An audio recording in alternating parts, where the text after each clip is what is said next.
ॐ भूर्भुवः स्वः तत्सवितुर्वरेण्यं भर्गो देवस्य धीमहि धियो यो नः प्रचोदयात् ॐ शान्ति शान्ति शान्तिः. Namaskar, my dear friends. This is video number 47 on Gospel of Sri Ramakrishna Parmahamsa. This video starts with chapter number 42, Intimate Knowledge of God. Looking at the younger Naren, Sri Ramakrishna said, "What will you gain by merely being intuitively aware of God's existence? A mere vision of God is by no means everything. You have to bring Him into your own room. You have to talk to Him. Some have heard of milk, some have seen milk, and some have drunk milk.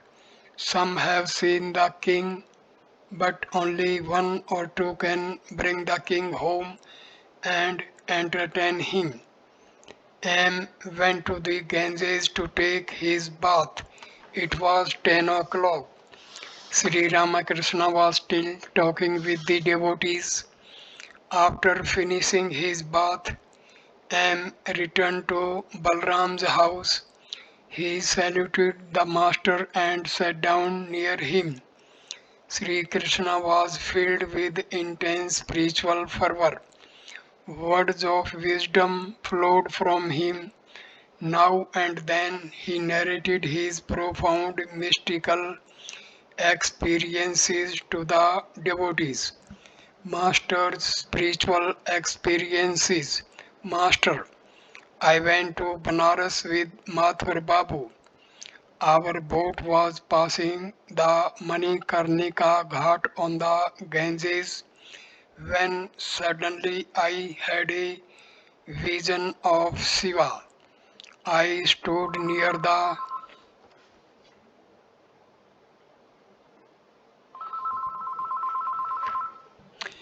Call from 800 service. I stood near the edge of the boat and went into samadhi. The boatman, fearing that I might fall into the river, cried to Hriday, "Catch hold of him! Catch hold of him!"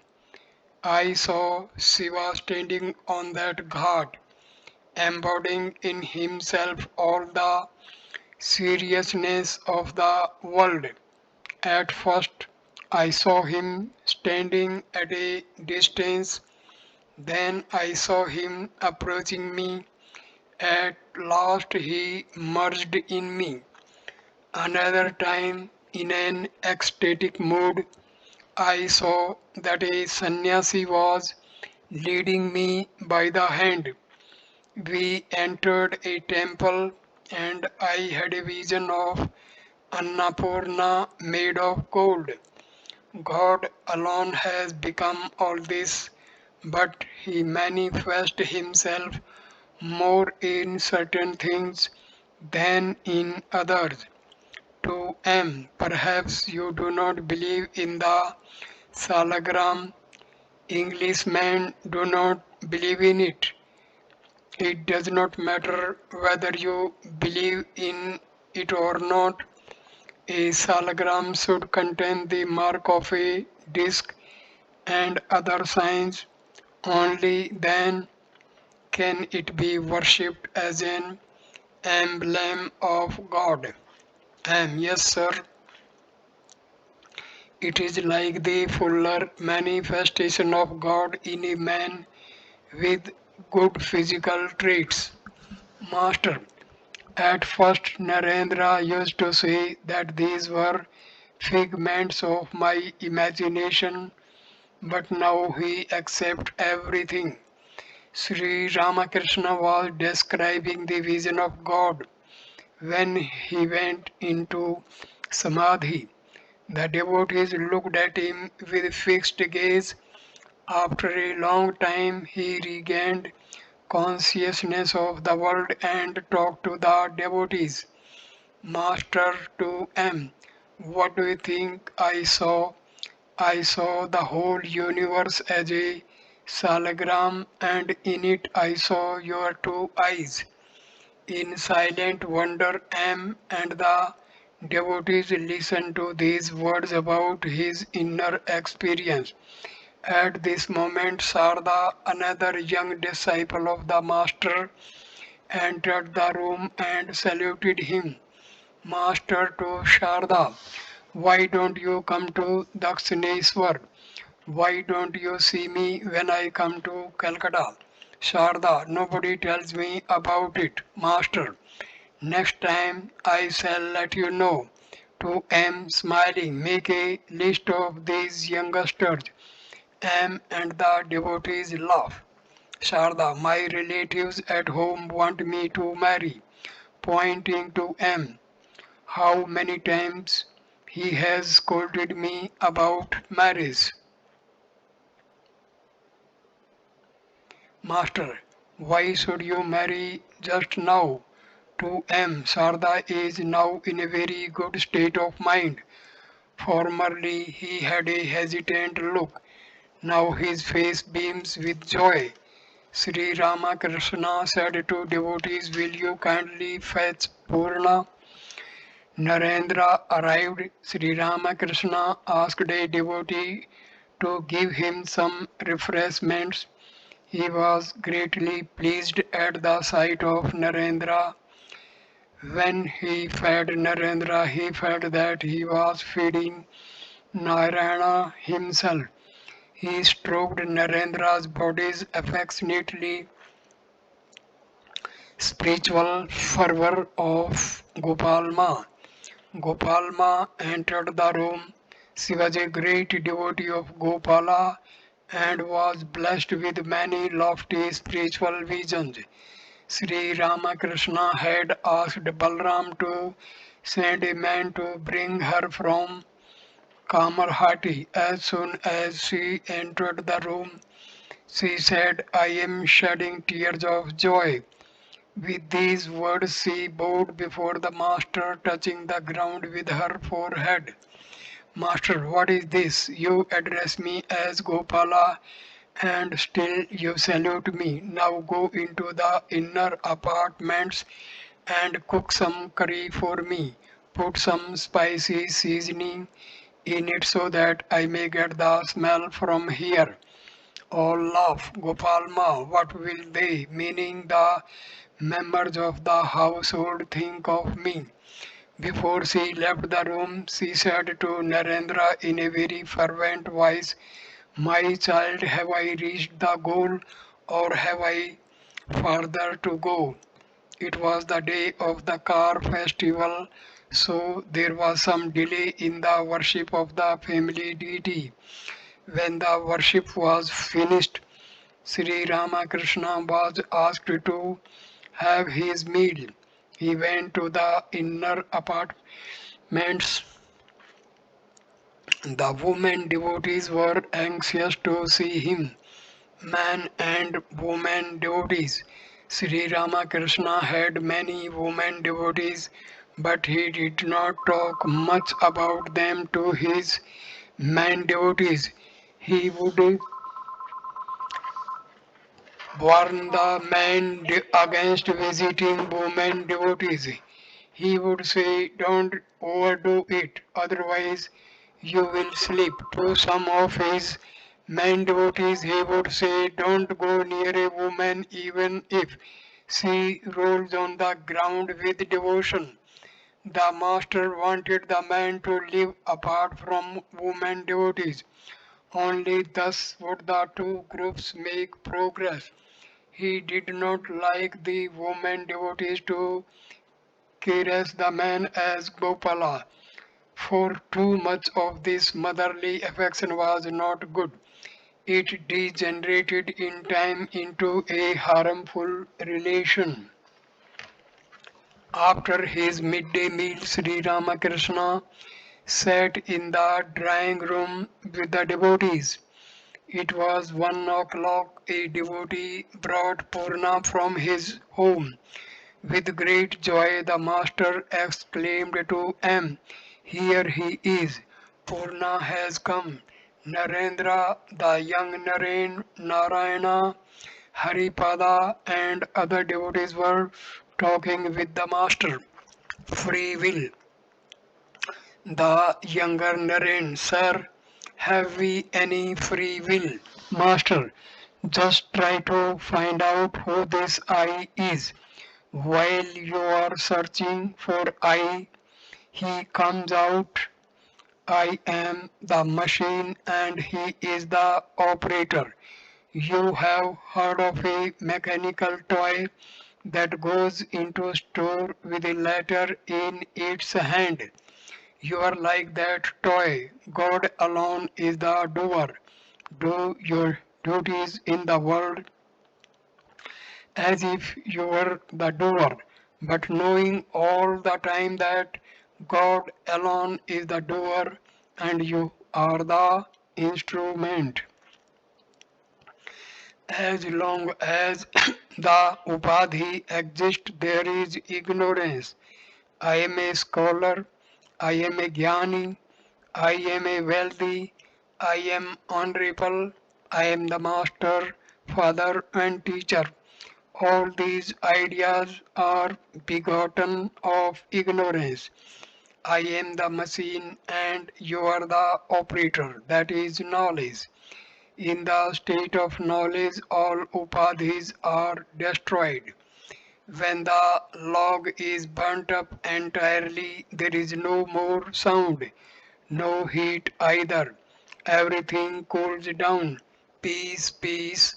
To Narendra, sing a little. Narendra, I must go home. I have many things to do. Master, yes, yes, my child, why should you listen to us? The words of those who have gold in their ears are valuable. No one listens to him who has not even a rag round his waist. All laugh. You frequent the garden house of the Guhas. I always hear about it. Whenever I ask where is Narendra today, I am told, oh, he has gone into the Guhas. I should not have said all these things, but you have wrung them out of me. Narendra kept quiet a few moments, then he said, there are no instruments to accompany me. Shall I just sing? Master, my child, this is all we have. Please sing if it suits you. You must know how Balram arranges things. Balram says to me, please come to Calcutta by boat. Take a carriage only if you must. All laugh. You see, he has given us a feast today, so this afternoon he will make us all dance. All laugh. One day he hired a carriage for me from here to Dakshineswar. He said that the carriage hire was 12 annas. I said to him, will the coachman take me to Dakshineswar for 12 annas? Oh, that will be plenty, he replied. One side of the carriage broke down before we reached Dakshineswar. All laughed. Besides, the horse stopped every now and then. It simply would not go. Once in a while the coachman whipped the horse and then it ran a short distance. All laugh. The program for the evening is that Ram will play on the drum and we shall all dance. Ram has no sense of rhythm. All laugh. Anyhow, that is Balram's attitude. Sing yourselves, dance yourselves, and make yourselves happy. All laugh. Other devotees were arriving. Mahendra Mukherjee saluted the master from a distance. The master returned the salute.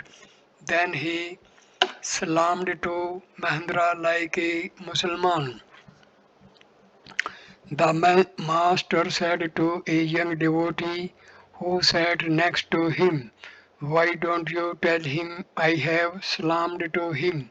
He will appreciate it all love. Many of the household devotees were accompanied by their wives and other women relatives. They wanted to salute the master and watch his dancing before the car. From Greece and other devotees gradually assembled. Many young devotees were present. Narendra saying, "Oh, when will dawn the blessed day? When love will waken in my heart? When will my tears flow uncontrolled as I repeat Lord Hari's name and all my longing be fulfilled? When will my mind and soul be pure? Oh, when shall I at last repair unto Vrindavan's sacred groves? When will my worldly bonds fall off and my imperfect sight be healed by wisdom's cool collyrium? When shall I learn true alchemy and touching the philosopher's stone transmute my body's worthless iron into the spirit's purest gold? When shall I see this very world as God and rule on love's highway? When shall I give up pity and duty and the thought of caste? When shall I leave behind all fear, all shame, convention, worry, pride? Oh, I shall smear my body then with dust from the feet of devotees. Across my shoulders I shall sling renunciation's pack and drink from my two hands a cooling draught of Jamna's life renewing stream. Oh, then I shall be mad with love. I shall both laugh and weep for joy. Then I shall swim upon the sea of blessed Satchitananda. Drunk with his love, I shall make all as drunk as I. Oh, I shall sport as Hari's fit for evermore. He sang again, in dense darkness, O Mother, thy formless beauty sparkles. Therefore the yogis meditate in a dark mountain cave. Balram had arranged for Kirtan with Vaiswanacharan, the musician. Vaisnavacharan saying, O tongue, always repeat the name of Mother Durga, who but your Mother Durga will save you in distress. When Sri Ramakrishna had heard a line or two of the song, he went into Samadhi. He stood up in that ecstatic mood. The younger Naren spotted him. The master's face was lighted with a smile. Gradually his body became motionless. His mind appeared to have gone to another realm. All the devotees in the room looked at him in amazement. The women devotees watched the scene from behind the screen. After a long time he came down from Samadhi chanting the holy name of God. As the master sat down, Vaisnavacharan sang again, O Veena, sing Lord Hari's name. Without the blessing of his feet, you can't know the final truth. The name of Hari slays all grief. Sing Hari's name, sing Krishna's name. Then he sang, O Veena, forgetting to worship Hari, I passed the days of my life in vain. The car festival. It was afternoon in the meantime. The small car of Jagannath, decorated with flowers, flags, and buntings, had been brought to the inner veranda. The images of Jagannath Subhadra and Balrama were adorned with sandal paste, flower garlands, robes, and jewelry. Sri Ramakrishna left the room where the professional musicians were singing and came to the veranda. Accompanied by the devotees, he stood in front of the car and pulled it by the rope. He began to sing and dance with the devotees in front of the car. The master sang, "Behold, the two brothers have come who weep while chanting Hari's name." He sang again, "See how all Nadia is shaking under the waves of Gauranga's love." The music and dancing went on in the veranda as the car was pulled to and fro. A large crowd entered the house on hearing the loud music and the beating of the drums. Sri Ramakrishna was completely intoxicated with divine love. The devotees felt its contagion and danced with the master in an ecstasy of love. Afterward, Sri Ramakrishna returned to the drawing room. And other devotees stroked his feet. Filled with divine fervor, Narendra sang to the accompaniment of the Tanpura, "Come, come, mother, doll of my soul, my heart's delight. In my heart's lotus come and sit, that I may see thy face." Then he sang, "Mother, thou art our sole Redeemer, thou the sport of the three gunas, higher than the most high, thou art compassionate, I know, who takest away our bitter grief. Sandhya art thou, and Gayatri, thou dost sustain this universe. Mother, the help art thou of these that have no help but thee, O eternal beloved of Shiva. Thou art in earth, in water, thou lies at the root of all, in me, in every creature. Thou hast thou thy home, thou clothed with form, yet art thou formless reality. He sang another sang, "I have made thee, O Lord, the pole star of my life. No more shall I lose my way on the world's trackless sea. Whenever I wander here, thy brilliance shines undimmed. With thy serene and gracious light, thou drivest all the tears out of my troubled soul.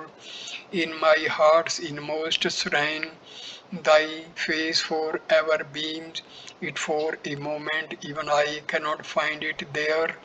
My soul is overwhelmed with woe, and when my witless mind strays from the thought of thee, the vision of thy face strikes me with deepest shame."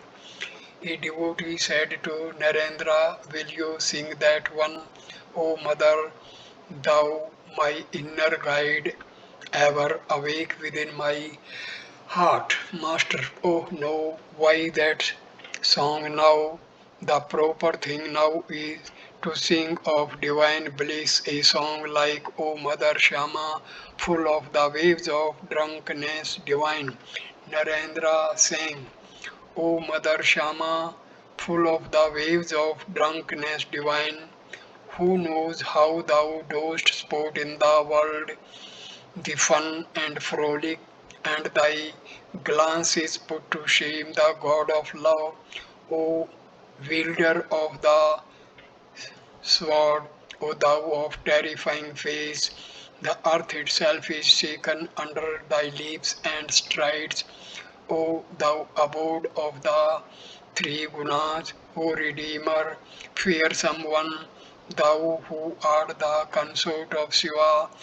Many the form thou dost assume, fulfilling thy bhaktas' prayers. Thou dancest in the lotus of the heart, O Mother eternal consort of Brahma, full of divine ecstasy, Narendra sang again and again the lines, "Thou danced in the lotus of the heart, O Mother, eternal consort of Brahma." Sri Ramakrishna was dancing, drunk with divine love, and he sang again and again, "O Mother, eternal consort of Brahma." After dancing a long time, Sri Ramakrishna resumed his seat. He was very much pleased to see Narendra in a spiritual mood, singing with tears in his eyes. It was about 9 o'clock in the evening. The devotees still sat around the master. Vaishnavacharan sang about Gauranga, the beautiful Gauranga, the youthful dancer, fair as molten gold. Next he sang about Sri Krishna. Krishna had left his pastoral life in Vrindavan and become the king of Mathura. A gopi met him there and said, "O Hari, how shall we know you now? In Mathura's royal splendor you have forgotten us. Now in your kingly robes you ride an elephant. Have you utterly forgotten how in Vrindavan you tended cows, O Hari? Have you forgotten how you would steal the butter from Birja's innocent gopi maids? About 11 o'clock the devotees saluted the master and were departing one by one.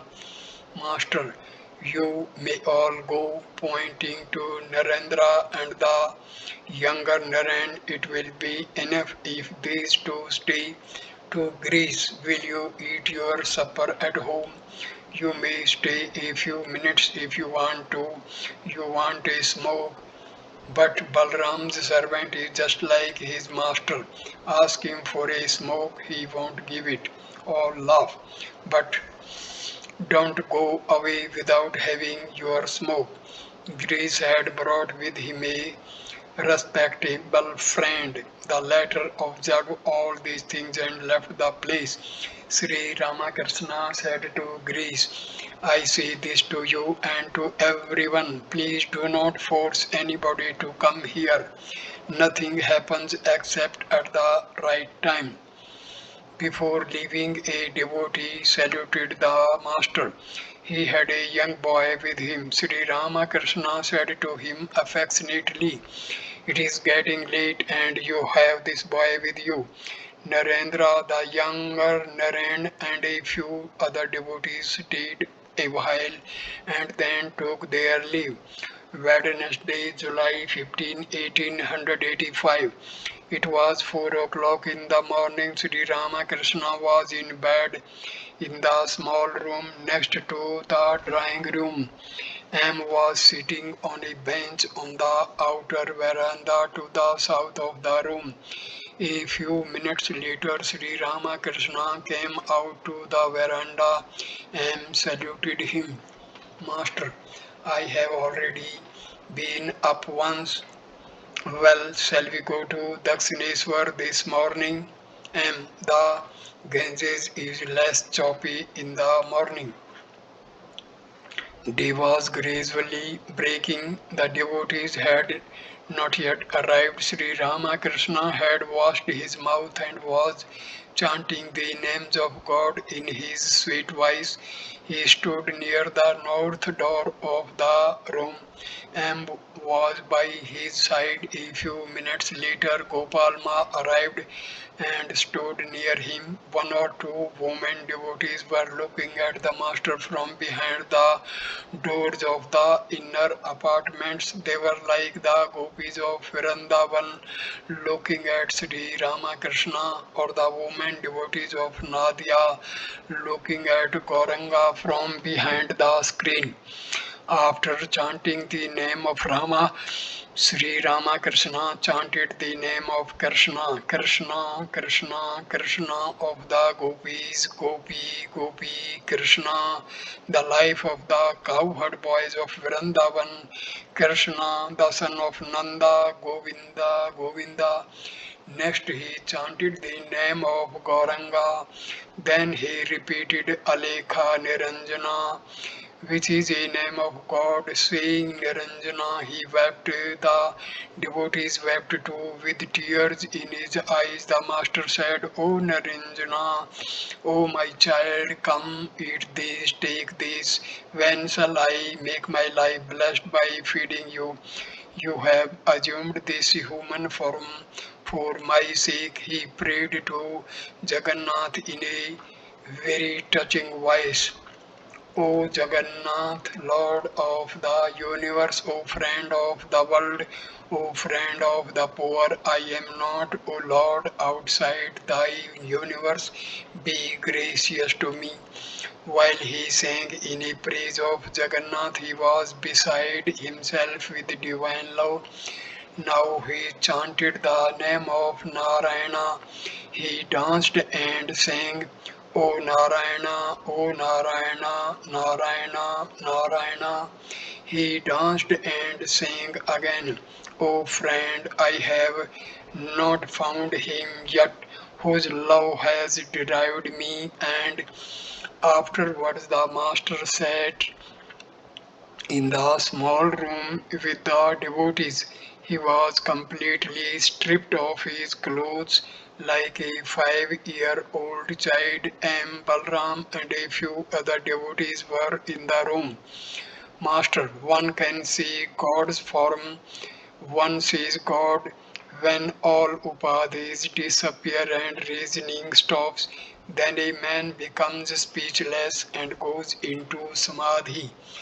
Coming to the theatre, people indulge in all kinds of gossip, but the moment the curtain goes up, all conversation stops. The spectators become fully absorbed in what they see on the stage. Master's love for young disciples. I want to tell you something very secret. Why do I love boys like Purna and Narendra so much? Once in a spiritual mood, I felt intense love for Jagannath, love such as a woman feels for her sweetheart. In that mood, I was about to embrace him. When I broke my arm, it was then revealed to me, you have assumed this human body, therefore established with human beings the relationship of friend, father, mother, or so on, or son. I now feel for Purna and the other young boys as I once felt for Ram Lalla. I used to bathe Ram Lalla, feed him, put him to bed, and take him wherever I went. I used to weep for Ram Lalla. Now I have the same feeling for these young boys. Look at Niranjan, he is not attached to anything. He spends money from his own pocket to take poor patients to the hospital. At the proposal of marriage, he sees goodness, that is the whirlpool of Visalaks. I see him seated on a light. Purna belongs to the realm of the personal God. He was born with an element of Vishnu. Ah, what yearning he has to M. Didn't you notice that he looked at you as if you were his spiritual brother? His very own. He said he would visit me again at Captain's house. Master's praise of Narendra. Narendra belongs to a very high plane, the realm of the Absolute. He has a manly nature. So many devotees come here, but there is not one like him. Every now and then I take stock of the devotees. I find that some are like lotuses with 10 petals, some like lotuses with 16 petals, some like lotuses with 100 petals. But among lotuses, Narendra is 1,000 petaled one. Other devotees may be like pots or pitchers, but Narendra is a huge water barrel. Others may be like pools or tanks, but Narendra is a huge reservoir like the Haldar Pukur. Among fish, Narendra is a huge red-eyed carp. Others are like minnows or smelts or sardines. Tarak of Belghadia may be called a bash. Narendra is a very big receptacle, one that can hold many things. He is like a bamboo with a big hollow space inside. Narendra is not under the control of anything. He is not under the control of attachment or sense pleasures. He is like a male pigeon. If you hold a male pigeon by its beak, it breaks away from you. But the female pigeon keeps still. Narendra has the nature of a man, so he sits on the right side in a carriage. Bhavnath has a woman's nature, so I make him sit on the other side. I feel great strength when Narendra is with me in a gathering. About 8 o'clock in the morning, Mahendra Mukherjee arrived and saluted the master. Haripada, Tulsiram and other devotees arrived one by one and saluted him. Baburam was laid up with fever and could not come. Master to M and the others. Has not the younger Narayan come? Perhaps he thought I had left. To Mukherjee, how amazing! Even during his boyhood, on returning from school, he cried for God. Is it a small thing to cry for God? He is very intelligent too. He is like a bamboo with a big hollow space inside. All of his mind is fixed on me. Grisco said to me. The younger Naren went to Navagopal's house when a kirtan was going on. On entering the house, he inquired about you and exclaimed, "Where is he?" He was totally unconscious of his surroundings and practically walked over the people. He has no fear of his relatives' threat. Sometimes he spends 3 nights at a stretch at Dakshineshwar. Mukherjee, Hari became simply speechless at what you said yesterday. He said to me, such wisdom can be found only in the philosophical system of Sankhya, Yoga, and Vedanta. He is no ordinary person, master, but I have never studied Sankhya or Vedanta. Knowledge of God is the same as love of Him, and divine love leads to union with God. Perfect jnana and perfect bhakti are one and the same thing. A man reasons saying, not this, not this. He rejects the unreal. When his reasoning comes to an end, he attains the knowledge of Brahma. Then he accepts what he rejected before. A man carefully climbs to the roof, rejecting the steps one by one. After reaching the roof, he realizes that the steps are made of the same materials as the roof, namely brick, lime, and brick dust. He who is aware of the high is also aware of the low. After the attainment of knowledge, one looks alike on high and low. While Prahlada dwelt on the plane of the supreme reality, He maintained the attitude of I am he, but when he climbed down to the physical plane, he would look on himself as the servant of God. Hanuman also sometimes said, I am he, sometimes I am the servant of God, sometimes I am a part of God. Why should a man cherish love of God in his heart? How else will he live? How else will he spend his days? To be sure, the ego does not disappear altogether. As long as the pot of I persists, one cannot realize I am he. In Samadhi, the ego totally disappears. Then what is remains? Ram Prasad says, O mother, when I shall attain knowledge, then you alone will know whether I am God or you are I am good or you are good. As long as I consciousness exists, one should have the attitude of a bhakta. One should not say, I am God. A man aware of his body should feel that he is not Krishna himself, but he is devotee. But if God draws the devotee to himself, then it is different.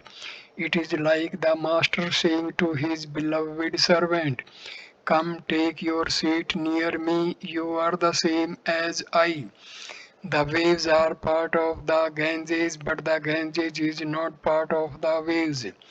Shiva experiences two states of mind.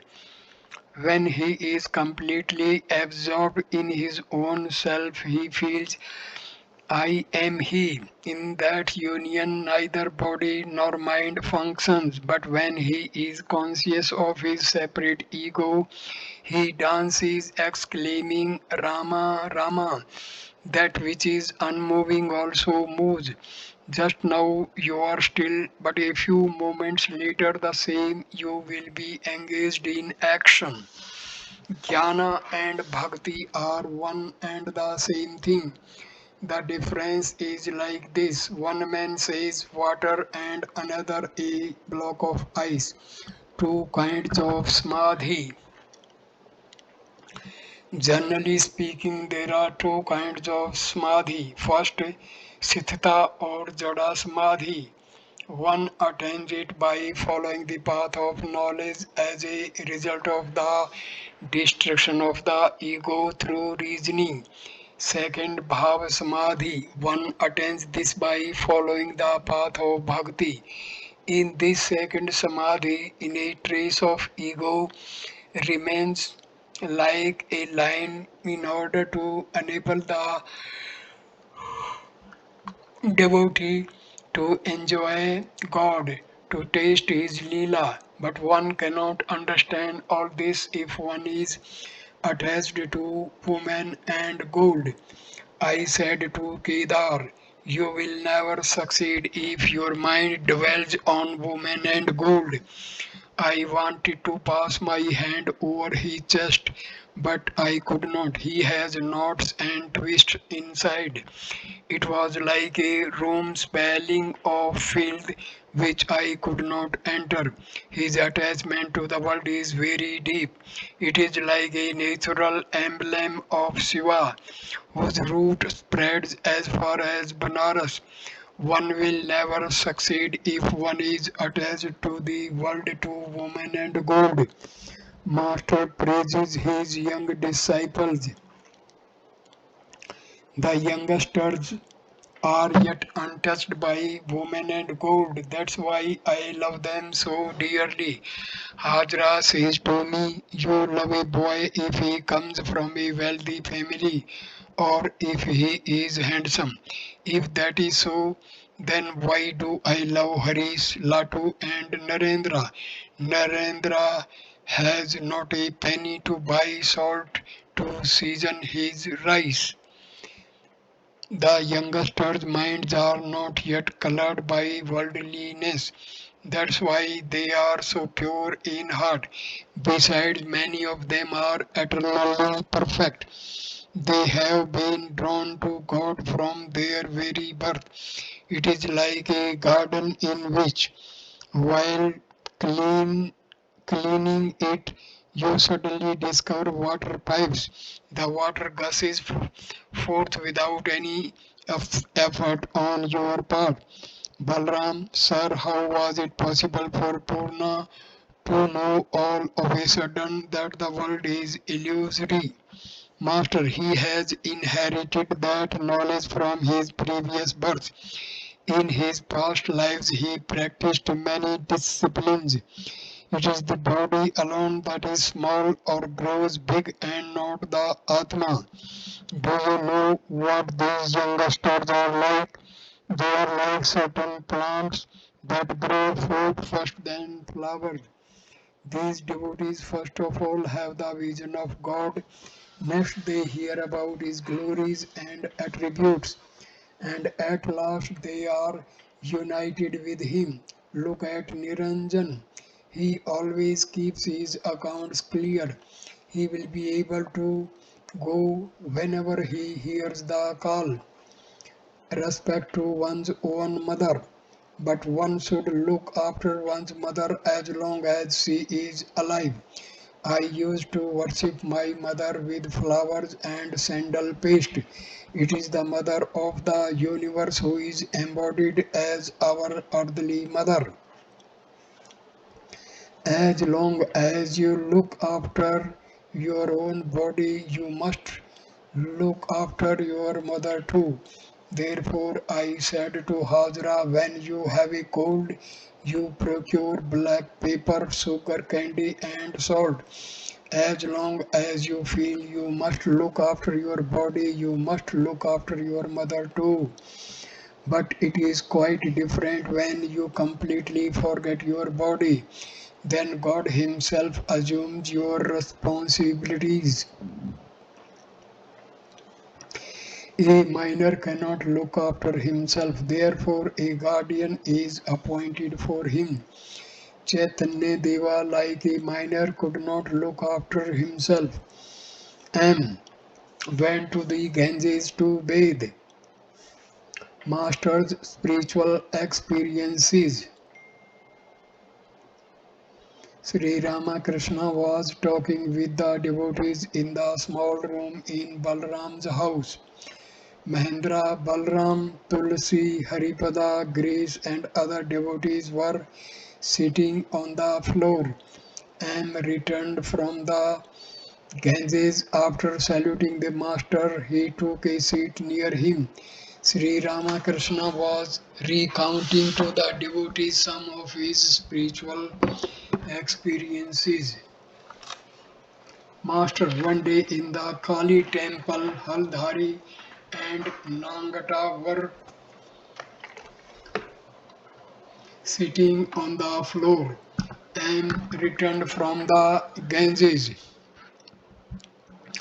After saluting the master, he took a seat near him. Sri Ramakrishna was recounting to the devotees some of his spiritual experiences. Master, one day in the Kali temple, Haladhari and Nagata were repeating the Adhyatma Ramayana.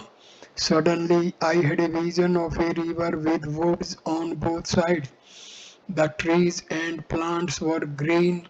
Rama and Lakshmana were walking along wearing their shorts. One day in front of the Kuthi, I saw Arjuna's chariot. Sri Krishna was seated in it as the charioteer. I still remember it. Another day, while listening to Kirtan at Kamarpukur, I saw Gauranga in front of me. At that time, a naked person emerging from my body used to go about with me. I used to joke with him. He looked like a boy and was a Paramahamsa.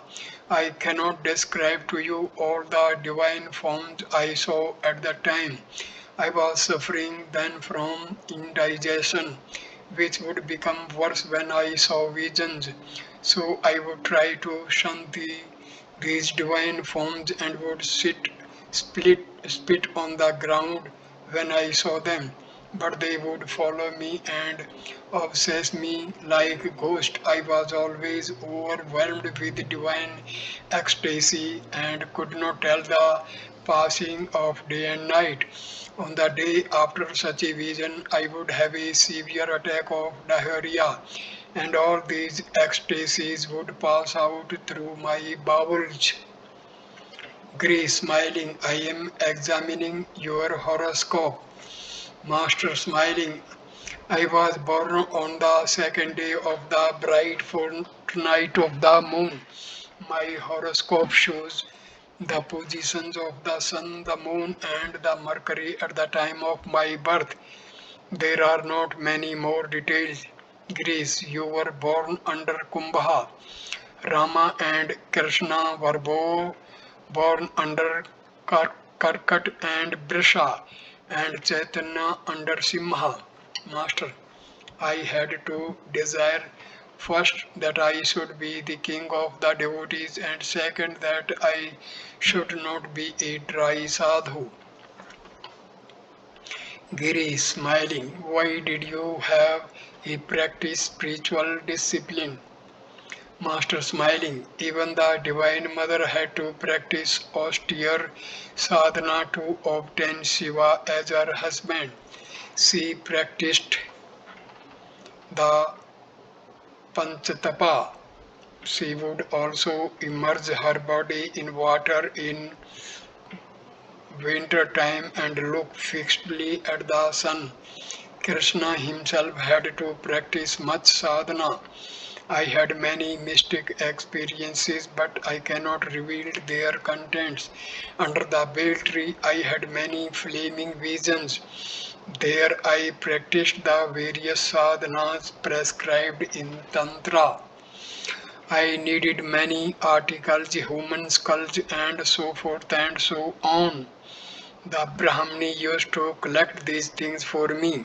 I practiced a number of mystic postures. I had another strange experience. If I felt egotistic on a particular day, I would be sick the following day. M sat motionless as a picture on canvas, hearing about these unique visions of the Master. The other devotees also were spellbound. There was a dead silence in the room. Tulasi, pointing to M. He never laughs, Master, but he laughs inside the surface of the river. Falgu is covered with sand, but if you dig into the sand, whatever comes up, don't you scrape your tongues, scrape it every day. Well, Purna has heard much about you from M. Master. Perhaps the account of my early spiritual experiences, Balarama. If Purna is perfect by nature, then what is M's function? Master, a mere instrument. It was 9 o'clock. Sri Ramakrishna was about to leave for Dakshineshwar. Arrangements were being made for his departure. A boat had been hired at Bagh Bazar. The devotees saluted the master. Sri Ramakrishna went to the boat with one or two devotees. Gopalma accompanied them. She intended to spend the morning at Dakshineshwar and go to Kamarhati in the afternoon. The camp cot the camp cot generally used by Rakhal at Dakshineshwar had been sent to Calcutta for repair. It was put in the boat and the boat left for Dakshineshwar. According to the Hindu almanac, the day was not auspicious, so Sri Ramakrishna decided to return to Balram's house the next Saturday and start again for Dakshineshwar on an auspicious day. Chapter 43. Visit to Nanda Bose's house. Tuesday, July 28, 1885. It was about 3 o'clock in the afternoon. Sri Ramakrishna was sitting in Balram's drawing room with the devotees. Among others, Binod, Rahal, the younger Naren and M were present. The master had come to Balram's house in the morning and had taken his midday meal there. At Balram's house, the deity was worshipped as Jagannath, and the members of the family partook of the food offered to the deity. Sri Ramakrishna used to say that the food at Balram's house was very pure. Pictures at Nanda's house. Narayan and certain other devotees had remarked to the master that Narada Bose, an aristocrat of Bagh Bazar, had many pictures of gods and goddesses in his house, and Sri Ramakrishna intended to pay a visit to Nanda's house in the afternoon. A Brahmin woman devoted to the master lived nearby. She often came to see him at Dakshineswar. She was extremely sorrowful over the death of her only daughter, and the master had agreed to go to her house. She had invited him with great earnestness. For her house, the master was to go to the house of Ganu's mother, another devotee. The younger Naren had said to Sri Ramakrishna that he would not be able to visit him often on account of his having to prepare for his examinations. Master to the younger Naren, I did not send for you today. The younger Naren smiling, what can be done about it now? Master, well, my child, I don't want to interfere with your studies. You may visit me when you have leisure. The master said these words as if he were piqued. He was ready to go to Nanda Bose's house. A palanquin was brought for him and he got into it, repeating the name of God. He had put on a pair of black varnished slippers and a red bordered cloth. As Sri Ramakrishna sat down in the palanquin and put the slippers by his side, he accompanied the palanquin on foot. Paresh joined them. They entered the gate of Nanda's house, crossed the spacious square and stopped in front of the building. The members of the family greeted the master. He asked M to hand him the slippers and then got out of the palanquin and entered the large hall. It was a very spacious room. Pictures of gods and goddesses were hanging on all sides. Nanda Bose and his brother Pashupati saluted Sri Ramakrishna. The devotees of the master also arrived. Grish's brother Atal came and Prasanna's father, who was a frequent visitor at Nanda's house, was there. Prasanna was a devotee of the master. The master looked at the pictures. M and a few other devotees stood around him.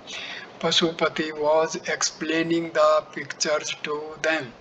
The first picture was of Vishnu with four arms. At the very sight of it, Sri Ramakrishna was overwhelmed with ecstasy. He sat down on the floor and remained a few minutes in that spiritual mood. In the second picture, Rama was blessing Hanuman with his hand on the devotee's head. Hanuman's gaze was fixed on Rama's lotus feet. The master looked at the picture a long time and exclaimed with great fervor, Ah me, ah me. The third picture was of Krishna standing with flute to his lips under the Kadamba tree. The fourth was of Vamana, the dwarf who was an incarnation of Vishnu. The master looked intently at this picture. Next, the master looked at picture of Narsimha and then at one of Krishna with a herd of cows. Krishna was tending the cows with his cowherd friends on the bank of the Jamuna at Vrindavan. I said, a lovely picture. Sri Ramakrishna then saw pictures of Dhumavati, Surasi, Bhuvneshwari, Tara, and Kali. He said all these portray the terrible aspects of the Divine Mother. If one keeps these pictures, one should worship them. But you must be lucky to be able to hang them like that on the wall. At the sight of Annapurna's picture, Sri Ramakrishna exclaimed with great fervor, "Great, grand, grand."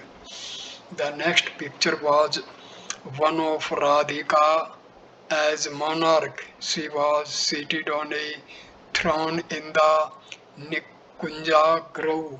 Surrounded by her women attendants, Sri Krishna guarded the entrance of the grove as her officer. Next was Sri Krishna's picture. Then came a picture of Saraswati, the goddess of learning and music. It was in a glass case. She was in an ecstasy mood, playing melodious melodies on the veena. Master praises his host. After seeing the pictures, Sri Ramakrishna went to the master of the house and said, I am very happy today. It is grand. You are a real Hindu. You have these pictures instead of English ones. I am surprised. Nanda Bose was seated. He said to the master, please take a seat. Why are you standing? Sri Ramakrishna sat down. He said, these are very large pictures. You are a real Hindu. Nanda, I have European pictures also. Master smiling, they are not like these. I am sure you don't pay much attention to them. A picture of Kasha's Nava Vishnu hung on the wall. Suresh Mitra, a beloved householder disciple of the master, had had it painted. In this picture, Sri Ramakrishna was pointing out to Keshav that people of different religions proceed to the same goal by different paths. Master, that was painted for Surendra. Prasanna's father smiling, you two are in that picture. Master smiling, yes, it contains everything. This is the ideal of modern times. As he spoke, Sri Ramakrishna manifested great spiritual fervor. He was in an ecstatic mood, talking to the Divine Mother. A few minutes later, he said, like a drunkard, I am not unconscious. Looking at the house, he said, it is a huge mansion, but what does it consist of? Bricks, timber, and clay. A little later, he said, I am very happy to see these pictures of gods and goddesses. He added, it is not good to keep pictures of the terrible aspects of the Divine Mother. If one does, one should worship them. Pashupati smiling, well, things will go on as long as she keeps them going. Master, that is true, but one should think of God. It is not good to forget Him. Nanda, but how little we think of God. Master, one thinks of God through His grace. Nanda, but how can we obtain God's grace? Has He really the power of bestow grace? Master's prayer. Master smiling. I see you think as the intellectuals do. One reaps the results of one's actions. Give up these ideas. The effect of karma wears away if one takes refuge in God. I prayed to the Divine Mother with flowers in my hand. Here, Mother, takes thy sin, you take thy virtue. I don't want either of these. Give me only real bhakti. Here, Mother, take thy good. Here, take thy bad. I don't want any of thy good or bad. Give me only real bhakti. Here, Mother, take thy dharma. Here, take thy adharma. I don't want any of thy dharma or adharma. Give me only real bhakti. Here, Mother, take thy knowledge. Here, take thy ignorance. I don't want any of thy knowledge or ignorance. Give me only real bhakti. Here, Mother, take thy purity. Here, take thy impurity. Give me only real bhakti. Nanda, can God violate law? Master, what do you mean? He is the Lord of all. He can do everything. He who has made the law can also change it. Nature of worldly enjoyment. But you may very well talk that way. Perhaps you want to enjoy the world, and that is why you talk that way. There is a view that a man's inner spirit is not awakened unless he is through with enjoyment. But what is there to enjoy? The pleasures of woman and gold? This moment they exist and the next moment they disappear. It is all momentary. And what is there in woman and gold? It is like the hog plum, all stone and skin. If one eats it, one suffers from colic. Or like a sweet meat, once you swallow it, it is gone. Is God partial? Nanda remained silent a few minutes. Then he said, "Oh, yes, people no doubt talk that way. But is God partial? If things happen through God's grace, then I must say God is partial. Master, but God Himself has become everything in the universe and its living beings. You will realize it when you have perfect knowledge. God Himself has become the 24 cosmic principles, the mind, intellect, body, and so forth. Is there anyone but Himself to whom He can show partiality? Nanda, why has he assumed all these different forms? Why are some wise and some ignorant? Master, it is his sweet will. Atul, Kedar Babu puts it nicely. Once a man asked him, why has God created the world? He replied, I was not present at the conference where God made the plans of his creation. Master, oh, it is his sweet will. So saying, the master saying, O mother, all is done after thine own sweet will. Thou art in truth self-willed Redeemer of mankind. Thou workest thine own work, man only call it theirs. Thou it is that holdest the elephant in the mire. Thou that helpest the lame man scale the loftiest hill. On some thou dost bestow the bliss of Brahmanhood, yet others thou dost hurl into this world below. Thou art the moving force and I the mere machine. The house am I and thou the spirit dwelling there. I am the chariot and thou the charioteer. I move alone as thou, O mother, movest me. At this stage I conclude this video. Next video number 48 will start with chapter number 43, Liberation for All. Thank you. Namaste.